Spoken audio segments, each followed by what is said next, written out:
كله.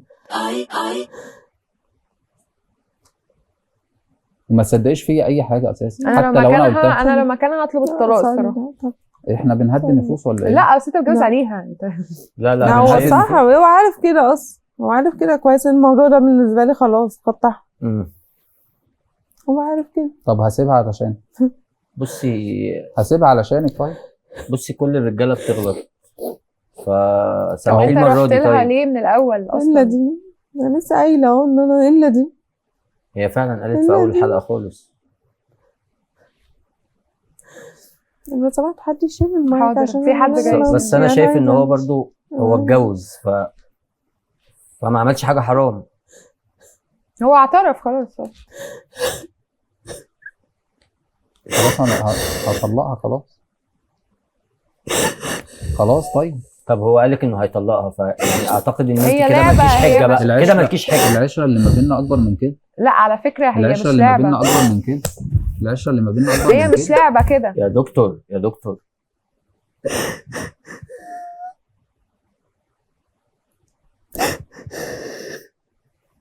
خلاص بقى. لا يعني هي مش لعبه في ايدك بقى تتجوز عليها وبعدين تسيب الثانيه وتروح للاولانيه. هي عارفه هي بالنسبه لي ايه طب اصلا. حضرتك اتجوزت عليها من هي اول عارفه هي ليه؟ بالنسبه لي. الراجل ما غلطش يا استاذه، الراجل ما غلطش، الراجل اتجوز بدون علمها يا فندم، بدون علمها. ده موضوع شرعاً تاني مش بقى، صح ده موضوع تاني بدون علمها ولا ده. اخلاقيا صح بدون علمها.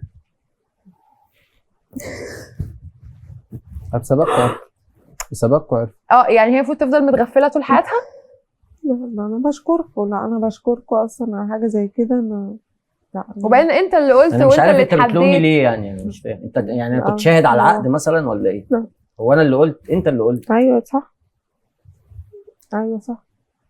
طب خلاص، كل مشكله ليها حل. ملهاش حل. انت كل عارف ان مشكلة دي وليها بالنسبه حل. لي ملهاش يعني انا حل. بحاول الم معاك انت عارف وبقنعها ان دي انت بالنسبه لي ملهاش اعترفت حل. وهتطلق. لا دي ملهاش حل، انت عارف كده كويس. لا ليها حل، علشان انت عارفه ان انت الاساس وان هو انت ايه. طب إن انت يا إيه بالنسبة لي. يا آلاء بعد اذنك يا دكتور، خلاص كفايه عشان انت عمال تدوس عليها اكتر. كفايه من فضلك. انا شايفاكي بنت متعلمه وحلوه وليكي شغلك وكاريرك، ليه ممكن يكون بيعمل كده معاكي؟ انت مقصره معاه في حاجه؟ طيب لا عمرها ما قصرت في اي حاجه.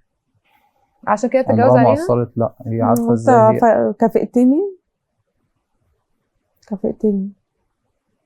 طب احنا ممكن نديله فرصه؟ يعني ينفع تسامحي في حاجه زي كده؟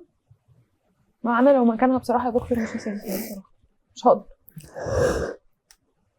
يعني يا جماعه كل راجل وله نزواته برضه لازم نراعيها يعني. يا سلام. اه يعني هي لو